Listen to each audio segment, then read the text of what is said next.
What's up guys, selamat datang balik ke channel Mark Angel. Hari ini gue ditemenin oleh Teh Maya. Seperti biasa, nongol di videonya Mark. Ya, jadinya kita biasanya tuh collab mengenai drone guys. Ini kan saya udah sering bikin konten penelusuran, ya kan, horor dan biasanya cuma sendirian gitu. Nah kemarin jadinya akhirnya kontak Maya lagi, Mai, temenin gue dong. Gue mau nelusurin lagi nih supaya nggak sendirian gitu kan. Jadi kalau ada teman kan lebih enak lah. Kalau konten horor kan kita selalu malam-malam gelap-gelap, terus cuma gue sama kameramen doang gitu, rada-rada gimana gitu. Dan pinternya Mark, dia ngajak gue malam Jumat. Gue udah bilang kemarin, yakin Mark ngajak ke konten horor malam Jumat? Ya Allah, gue sedih banget ya. Antara gue takut mau jalan emang enggak. Cuman katanya nggak apa-apa, ada kameramen jadi kita bertiga. Oke, fine. Iya, jadi hari ini tuh tanggal 7 Januari guys. Ya kita syuting ini tanggal 7 Januari. Habis ini kita juga mau ada penelusuran jadinya. Gue pengen nanya-nanya dulu ke Maya karena pada saat gue ngajakin Maya, dia malahan curhat. Mak, gue sering ngeliat Mak. Itu sebenarnya gue bilang, Mark, gue takut sebenarnya diajakin malam. Kenapa? Karena gue tuh punya sejarah sering banget ngalamin kejadian-kejadian istilahnya paranormal activity. Jadi gue jujur pas diajak malam Jumat tuh kayak kenapa malam Jumat ya? Dan terakhir kali gue ngalamin paranormal activity itu kira-kira bulan lalu pas gue lagi liburan di Bali. Nah ini makanya gue langsung bilang, oke, lu jangan cerita dulu. Karena pada saat itu kita lagi whatsappan gitu. Lu jangan cerita dulu, ntar kita syuting aja dulu. Kita ngonten aja supaya teman-teman juga bisa denger juga. Karena gue juga penasaran guys, ini tuh ceritanya bagaimana. Cuma kalau misalnya dia udah ceritain pada saat WhatsApp, itu udah nggak seru. Jadinya saya bilang, oke Mai, jangan cerita dulu detailnya, but I want to know everything nanti pada saat ketemu supaya teman-teman juga bisa denger. Lu kan bilang terakhir lu lihat di Bali, lu udah lama tuh nggak ngeliat? Ya udah lama banget nggak ngeliat, tiba-tiba di Bali gue ngeliat. Nah di Bali tuh kayak gimana ceritanya? Oke. Jadi ceritanya tuh gue lagi malam-malam tuh biasa, kan gue sempat liburan di Bali tuh sebulan. Biasa FPV-an lah, belajar FPV dari salah satu teman FPV di Bali. FPV drone ya guys ya? Ya, FPV drone ya. Terus gue kebetulan makan di tempat salah satu teman FPV drone juga di Bali. Jadi lagi pulang, terus gue berdua sama temen gue naik sepeda motor lah ya biasa. Terus temen gue tuh bilang, Teh videoin dong, jarang-jarang nih Bali kosong banget, sepi, Melompong Ubud tuh bener-bener super sepi, gelap gitu. Ya udah gue iseng, gue videoin kan sepanjang jalan. Tiba-tiba ada di satu jalan kecil banget yang namanya Ubud kan ya, tahu dong Ubud kan isinya cuman ya apa namanya apa sih, sawah-sawah gitu kan. Sawah-sawah. Di ujung itu gue ngeliat ada satu tiang listrik, di sampingnya tuh ada putih-putih. Gue wondering dong itu apaan. Ya udah gue tetap record gitu. Pas begitu deket ternyata itu tuh perempuan putih itu, tapi belakangnya berdarah-darah gitu. Gue merinding anjing. Jadi dia ngadep belakang. Jadi ngebelakangin gue. Jadi ngebelakangnya mana istilahnya ini misalkan tiang listrik. Dia tuh di sampingnya tiang listriknya itu mepet sama tembok begini posisinya. Jadi dia tuh di sini berdiri di tiang listrik, samping tiang listrik. Diem aja tuh dia. Diem aja, nggak ngapa-ngapain. Cuman kan tetep aja gue lagi naik motor berduaan, cewek lagi kan, bukan cowok masalahnya, gue berduaan sama teman gue naik motor. Pas tiba-tiba di situ kan jalannya tikungan gini. Jadi ini tiang listrik, di sini tuh ada tikungan gitu. Motornya mati. Hah? Tiba-tiba motor mati aja gitu. Terus gue bilang, "Lah, Neng, kenapa nih, Neng?" "Nggak tahu tuh, Teh, bentar ya, Teh." Gue sok cool. Gue nggak mau kalau gue cerita sama temen gue, ntar temen gue panik ya. Jadi temen lu nggak tahu nih posisinya. Jadi gue cuman kayak, ya udah, ntar Teh ya di ankle gitu, di ankle terus jalan lagi. Terus panjang jalan tuh gue ngerasa pundak gue belakang tuh panas, terus kayak biasalah orang kalau takutan. Begitu sampai guest house, gue langsung ngomong sama temen gue, lu nggak tahu ya, tadi pas di pengkolan itu, pas di belokan itu sebenarnya ada cewek berdiri, nggak ngapa-ngapain sih, nggak gangguin, cuman berdiri aja nunduk gitu. Dan itu cewek berdarah-darah. Gue langsung merinding. Jadi itu pengalaman terbaru gue. Terbaru. Lu pernah ngeliat dia belum sebelumnya? Yang hal-hal gini? Yang kayak gitu persis. Yang persis kayak gitu belum. Belum jadi pernah. Itu pertama kali gue ngeliat orang. Rambutnya panjang apa enggak? Panjang, tapi belakangnya tuh berdarah gitu. Cuman dia posisinya tuh dia ngebelakangin gue begini. Bajunya warna putih. Rambut panjang gitu berantakan. Kuntilanak dong berarti ya? Iya, gue nggak tahu lah itu apa. Pokoknya begitu gue deketin, dia tuh cuma lagi begini doang, nggak bergerak apa. Lu ngomong nggak kedengeran nih? Pure bener-bener posisinya begini, ngeliat belakang, rambutnya panjang, berdarah, dan nggak ngapa-ngapain, cuma begini aja diem, nggak bergerak sama sekali. Itu gue sambil videoin kan, gitu sampai rumah gue lihat, langsung gue lihat. Karena katanya kan kadang-kadang kayak gitu bisa ngikutin. Jadi karena gue parno gitu kan ya, sendirian. Waktu itu gue di guest house tuh cuma sendirian, jadi udah gue hapus. Akhirnya panjang malam gue tuh cerita sama teman-teman mengenai kejadian-kejadian mistis. Oh gitu, tentang lu punya pengalaman Dan sebelum-sebelumnya. mereka juga pengalaman kan kalau kita bicara mengenai mistis, Bali itu kan mistisnya kuat ya. Iya, Makanya iya. ada patung ogoh-ogoh ini itu. Jadi memang banyak. Temen lu tuh orang Bali? Mm-mm. Oke. Memang orang asli yang punya. Temen aku tuh yang sebenarnya punya penginapan. Terus kata dia nggak usah khawatir, penginapan ini aman karena kita sesajiannya banyak. Oh.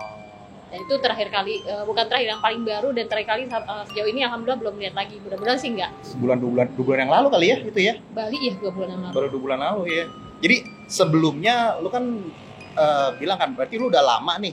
Hmm. Terakhir sebelum itu tuh kapan? Itu udah lama banget. Nah ini kejadiannya di Jakarta. Yang gue inget banget sih itu, gue inget banget soalnya.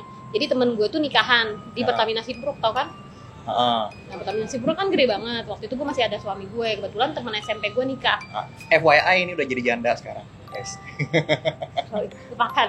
Jadi gue ke nikahan temen gue, pulang. Terus biasa kan gue naik motor sama suami gue kan di parkiran gitu.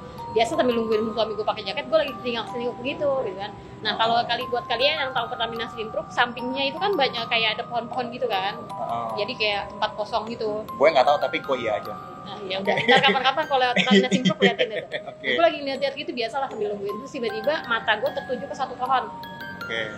Pas begitu gue lagi lihat-lihat di satu pohon, gue ada putih-putih apa ya gitu, gue liatin. Ternyata ngeliat gue balik. Lihat lu balik. Jadi itu Nengok. perempuan, rambutnya putih, bajunya putih, pure putih semua. Putih-putih semua, nggak ada noda. Nggak ada, bener-bener putih semua, sampai muka-mukanya putih, sambil melototin gue gitu. Oke. Gue langsung tiba-tiba buang muka, terus gue ngomong sama suami gue, ayo cepetan ya, lama banget sih kamu pakai jaket aja. Apaan sih bunda? Terus tiba-tiba gue nangis. Lah, kamu kenapa nangis? Ayo cepetan pulang udah, cepetan pulang. Nangis sendiri lo jadi. Karena panik gitu kan. Terus suami Iya. gue kayak, apaan sih kamu nangis-nangis gitu? Udah cepetan pulang ya, pulang. Begitu pulang di motor gue cerita, terus kata suami gue, alah karung kali. Ya gila, karung masa bisa ngeliatin gue gitu. Suami gue soalnya skeptis sama hal-hal kayak gitu kan. Suami lu nggak pernah ngeliat tuh kayak gitu. Nggak tahu ya, tapi dia nggak begitu percaya sama hal-hal kayak gitu. Jadi setiap kali gue ceritain paling, atau kamu kali ngeliatnya salah, paling itu mungkin ada layangan atau misalkan ada karung gitu. Ya kali ada mata, ya mata kamu kali, kamu nggak pakai kacamata ya tadi. Ya gila kali. Ya, Biasanya gitu. emang kalau mistis gitu tuh cewek lebih sensitif sih. Jadinya kalau cowok biasanya lebih kuat lah. Kalau cewek kan biasanya kan lebih sensitif, lebih gimana ya? Kayak adik gue juga pas kecil gitu emang sering ngeliat juga gitu. Kalau gue sih gue lebih bisa ngerasain gitu. Kalau cewek emang kerasukan atau nangis-nangis gitu. Kerasukan juga masalahnya itu dia. Oke guys, ini saya barusan ngecek kameranya. Kita lagi ngonten horor, lagi cerita-cerita si Maya. Tapi kok kamera gue jadi begini sih? Tiba-tiba langsung mati gitu. Jadi gila. Sama gimbalnya godek-godek nggak jelas. Iya, mati. Padahal masih penuh baterainya. Waduh. Sih gue. Mudah-mudahan nggak ada yang hilang nih kontennya. Coba kita restart dulu. Nah ini udah 2 sih. Cuma mungkin yang tadi bakal kepotong kali. Astaga, masa nggak ada? Sejak gua ngambil Gojek nggak ada. Panjang banget lagi gue mati dari mana aja tuh. Ceritanya banyak banget tadi udah. Gila guys. Tadi kita udah cerita banyak dan jadi begitu. Oh my god. Jadi harus retake lagi. Ada apa ya? Aduh, parah. Gini nih guys, saya juga pernah dulu waktu syuting di kuburan begini juga. Jadi pada hilang gitu kontennya. Aduh, yaudah kita coba syuting lagi ya. Sekarang kok jadi begini. Jadi hilang semua ini. Yang bener. Oh my god. Gak tahu deh, gue gak tahu deh. Oh my god. Tadi padahal gue playback bisa. Tiba-tiba nggak ada lagi gitu. Jadi kayak apa namanya? Kayak corrupted gitu katanya. Bentar ya. Gue coba keluarin sama masukin memorinya. Jadi tadi beneran kita kehilangan footage-nya padahal kameranya diem, nggak gerak-gerak. Kita cuma ngobrol-ngobrol di tengah-tengah tiba-tiba gila seperti kalian Ya. lihat tadi. Jadi cukup lama juga kita benerin kameranya Mark, makanya gue sempat ngabisin satu Ih, mangkok. terus Lama lagi banget. tadi kita udah ngobrol udah lama banget, udah mau habis lama malahan. banget, udah end of chapternya gue udah gak punya cerita lagi, tiba-tiba main gak kerekam. Oke, main, gue mesti ulang aci. Zaman dulu kita bilangnya ulang aci. Aduh. Ya, Mai, jadi harus diulang nih guys ya. Jadi ya tadi saya udah dengar ceritanya dia, tapi kalian nggak denger karena footage-nya hilang. Ini saya udah ngalamin beberapa kali sih saat syuting horor, karena pasti ada aja guys yang digangguin lah. Apa boleh buat, kita usaha aja. Oke, Mai, tadi kita cerita sampai lu ngomongin tentang kesurupan lu. Jadi pertama kali lu kesurupan, terus ya lu kan ke Ustadz tuh, nah gimana, ceritain deh. Jadi gue itu kan kalau misal, gue yakin yang pada muslim pasti tahu, kadang-kadang kalau ada satu tempat baru pembukaan itu kita diundang, anak-anak kecil atau anak yatim itu diundang buat baca doa gitu ya. Waktu itu gue diundang buat pembukaan Mall Fluid, itu nggak tahu udah berapa tahun yang lalu, kayaknya lebih 20 tahun mah pasti lebih, karena Mall Fluid ya. Jadi siang pagi sampai sore itu gue di Mall Fluid, pulang-pulang malam gue tuh ngobrol sama nyokap, yang ngobrol-ngobrol biasa lah, namanya anak sama nyokap. Gue nggak inget apa-apa, tiba-tiba bangun tidur, besoknya gue udah bangun di rumah sakit Tarakan, tangan gue udah ke infus. Gue nanya ke nyokap gue kenapa, nyokap gue juga nggak bilang apa-apa. Pokoknya tahu-taunya yang gue inget adalah gue tidur malam, bangun-bangun udah di rumah sakit di infus. Besoknya beberapa hari setelah sampai rumah, kakak gue cerita, gue tuh abis tidur, pas gue bilang nyokap gue udah tidur aku ngantuk, tiba-tiba mata gue tuh mendelik, terus gue berbusa. Terus cuman nggak ngomong apa-apa, gue nggak tahu ya, gue bener-bener nggak ingat apa-apa, gue blank. Yang kakak gue cuma cerita, tiba-tiba mata gue mendelik, putih semua, terus mulut gue berbusa. Kakak gue udah bacain doa segala macem, tetap nggak ngaruh, akhirnya dibawa ke rumah sakit. Posisi lu tuh lagi tidur tuh? Lagi tidur, gue bener-bener nggak ingat apa-apa. Lagi tidur tiba-tiba begitu ya? Lagi tidur, tiba-tiba kata kakak gue, tiba-tiba gue melotot aja. Terus diajak ngomong gitu, kenapa, manggil gue Ami kebetulan. Mi kenapa gitu, terus gue nggak mau apa, jangan diem aja, cuman sambil berbusa gitu. Cuman ya itu akhirnya dibawa ke rumah sakit, terus kemungkinan kata dokter tuh gue epilepsi. Tapi entah dokter entah siapa yang ngomong ke nyokap gue, Bu kayaknya mendingan panggil orang pinter deh, kayak ini di luar kuasa kami gitu kan. Coba ngomong sama om gue, akhirnya om gue manggil Ustadz gitu. Jadi gue masih tetap kejang-kejang tuh, kejang-kejangnya nggak sembuh-sembuh, udah dipakai macam-macam. Pas Ustadz sama Ustadz bacain doa, terus cuman di katanya sih muka gue diusap pakai air doa, terus katanya mata batin gue ditutup, udah nggak kejang-kejang lagi, tidur gue sampai besok paginya bangun. Setelah dari Ustadz lu pulang ke rumah tidur? Maksudnya setelah Ustadz itu gue bangun tidur, udah yang gue bilang itu, tiba-tiba gue udah pakai infus, gue nggak tahu apa-apa. Nggak kan, lu kan udah selesai, posisinya kan lu udah selesai dari rumah sakit nih, udah pakai infus dari rumah sakit. Oh, ini posisinya lu setelah lu kejang-kejang, lu dibawa ke Ustadz? Rumah sakit. Rumah sakit dulu dong? Di rumah sakit, kata dokter, ini harusnya manggil orang. Jadi pas manggil Ustadz itu, gue posisinya masih di rumah sakit. Masih di rumah sakit, nah abis itu lu pergi ke tempatnya Ustadz dong? Enggak, gue gak pergi sih, Ustadz itu nyamperin ke rumah sakit. Oh, ke rumah sakit, datang? Datang, bacain doa, gue istilahnya, kalau kata kalian tuh diusapin pakai air doa, udah, di situ gue udah gak kejang-kejang lagi. Oke. Dan setelah itu memang gue akuin gue udah jarang lagi yang namanya ngelihat hal-hal aneh, karena sebelumnya gue sering, salah satu yang paling bikin gue trauma itu di saat kalau misalkan teman-teman yakin yang seumuran gue pasti tahu yang namanya PRJ. Jadi gue itu suka sama yang namanya koalala. Gue gak tau tuh lu pada tau gak koalala? Koalala tuh kapas itu gulali gitu. Pinter banget. Jadi tahu ya umurnya ya. Tahuan kan umurnya berapa tuh. Gue tuh seneng banget sama koalala. Waktu itu tuh gue inget banget, gue ke PRJ pas lagi ada event dinosaurus. Kayaknya lagi zamannya Jurassic Park deh, Jurassic World gitu deh. Tahun berapa ya, gue gak inget deh. Iya, 90-an lah. Kelihatan ya umur kita berapa ya, males deh gue. Terus kita kesana ke PRJ main gitu kan sama keluarga gue, sama sepupu-sepupu gue.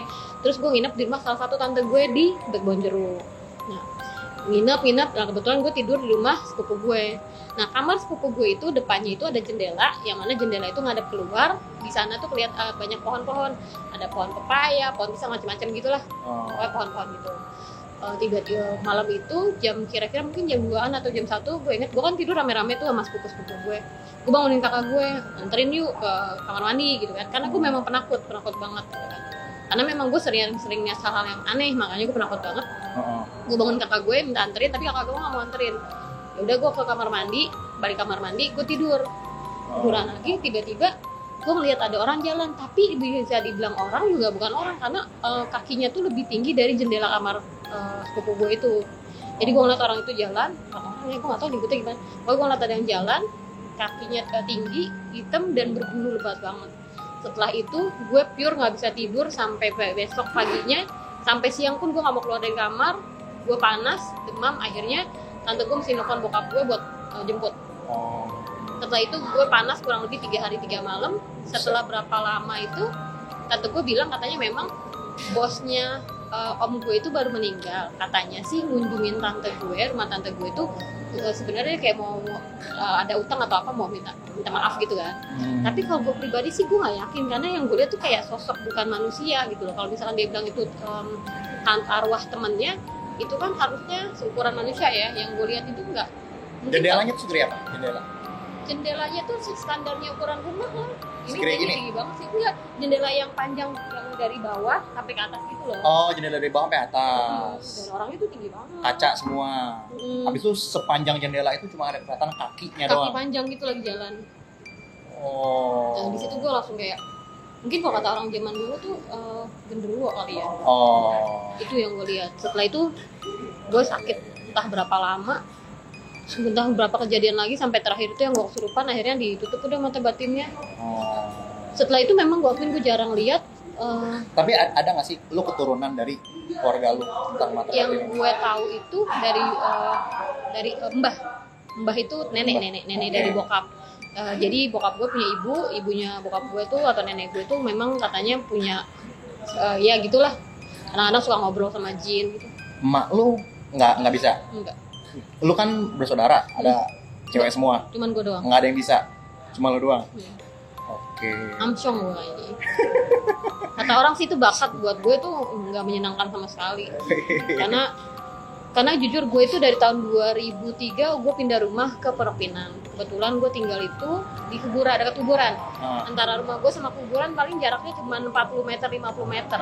Oh. Jadi setiap pulang sama pergi, kebetulan rumah gue tuh sempit, tinggal sempit. Jadi gue naruh mobil tuh jauh, kira-kira 500 meter. Tiap hari gue mesti jalan dan harus ngelewatin kuburan. Kadang-kadang gue masih bisa nyium bau darah, bisa tiba-tiba. Kalau sekarang sih rame, udah gue nggak pernah ngalamin apa-apa. Tapi zaman dulu gue baru pindah itu sepi banget, karena gue pulang lagi jalan, gue bisa nyium yang namanya bau bangke, bau pandan, bau melati, dan yang paling gue benci itu adalah bau darah. Setiap kali lewatin kuburan itu? Enggak setiap kali, kadang-kadang doang. Oh, kadang-kadang. Jadi tapi maksudnya bau-bau itu tuh beberapa kali pokoknya lu liatin kuburan ada bau, kadang-kadang ada, kadang nggak ada. Ada satu tempat yang setiap lewat pasti baunya tuh kalau misalkan kalau gue ke situ siang, misalkan maghrib jam 7 nggak bau, tapi kalau tiba-tiba gue pulang jam 11, jam 12 malam, itu baunya tuh bau bangke tuh nyedak banget sampai kayak anjir bau banget. Tapi kadang-kadang enggak, tapi kadang-kadang kalau misalkan gue nyium bau bangke itu luar biasa, baunya tuh berat banget. Dan menurut gue, dan setahu gue, kalau gue merinding kan, setahu gue kalau baunya bau-bau bangke itu berarti makhluknya itu makhluk jahat atau makhluk yang nggak baik. Kadang-kadang nyium bau pandan, mungkin kalau bau pandan kemungkinan baru ada meninggal kali ya, kan kalau meninggal ada bunga-bunganya ya. Iya. Tapi kalau bau bangke sama bau darah itu yang gue paling gak suka. Lu pernah di pesantren, lo bilang ada kejadian-kejadian, mungkin bisa diceritain enggak? Ada satu anak tiba-tiba nangis nongkrong di atas lemari sambil Lu nangis. ngeliat? Kita ngeliat, tapi dia gak kesurupan, dia stres doang. Cuman karena kita udah trauma sering kesurupan, jadi begitu ngeliatnya kita pikir dia kesurupan. Tasbih, pas pakai tasbih itu dia bener-bener ngamuk-ngamuk loh, kayak panas gitu, kayak dia jerit-jerit gitu pas pakai tasbih, katanya kayak dicekek. Ditampar langsung jatuh atau ditampar didoain jatuh? Ditampar langsung jatuh, pas dibilang keluar terus ditampar terus Oh. gitu doang.